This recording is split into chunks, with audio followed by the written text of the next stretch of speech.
ज़माने के जिस दौर से हम इस वक्त गुज़र रहे हैं, अगर आप इससे नावाकिफ़ हैं तो मेरे अफ़साने पढ़िए। अगर आप इन अफ़सानों को बर्दाश्त नहीं कर सकते तो इसका मतलब ये है कि ये ज़माना नाकाबिले बर्दाश्त है। मुझ में जो भी बुराइयां हैं वो इस अहद की बुराइयां हैं।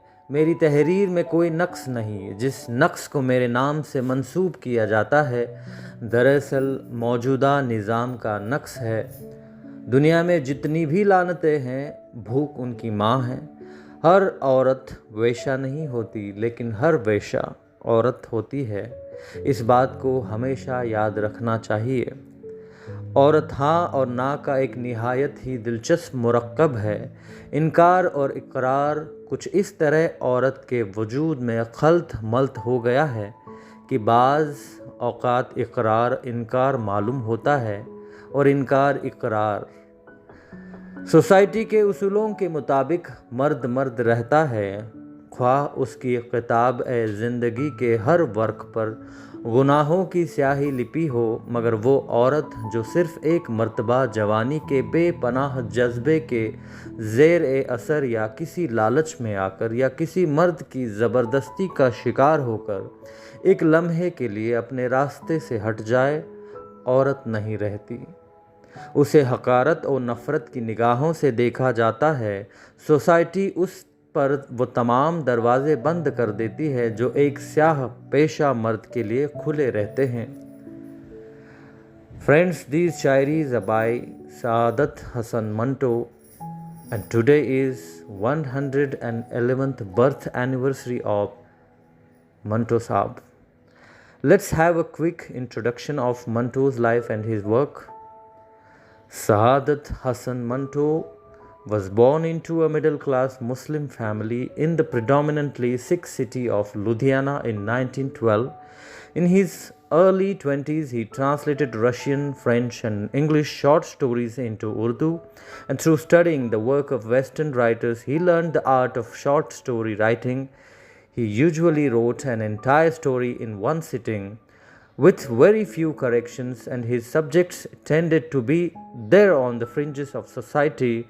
The historian Aisha Jalal, who is Manto's grandniece, wrote in her book about him, The Pity of Partition.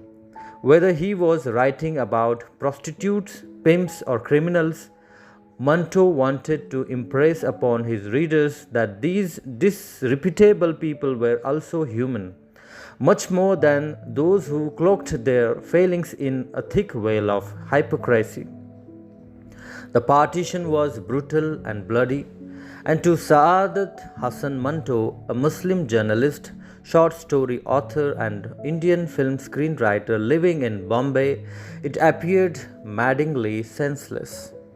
Manto was already an established writer before August 1947, but the stories he would go on to write about partition would come to cement his reputation, though his working life was cut short by an addiction to alcohol, leading to his death at 43.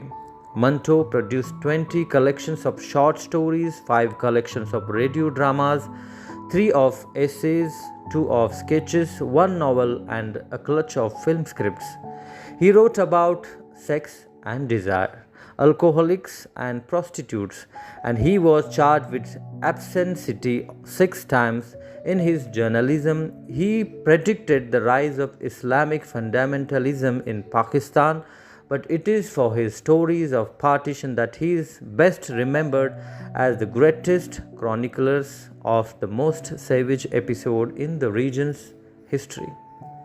In the absence of new Manto, the old one is finding new respect and a new audience. His writing has aged phenomenally well, says Hanif.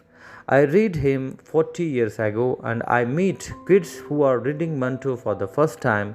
You can actually see the light in their eyes. You can see their jaws dropping and they say, "What is this? Who's this guy?" It is a question that deserves to be asked beyond India and Pakistan. Manto is as skilled as the best short story writers of the Russian and Western tradition, says Tanuja, and it is very sad that he has been erased from the literary canon. Thank you so much for listening to me. Thank you.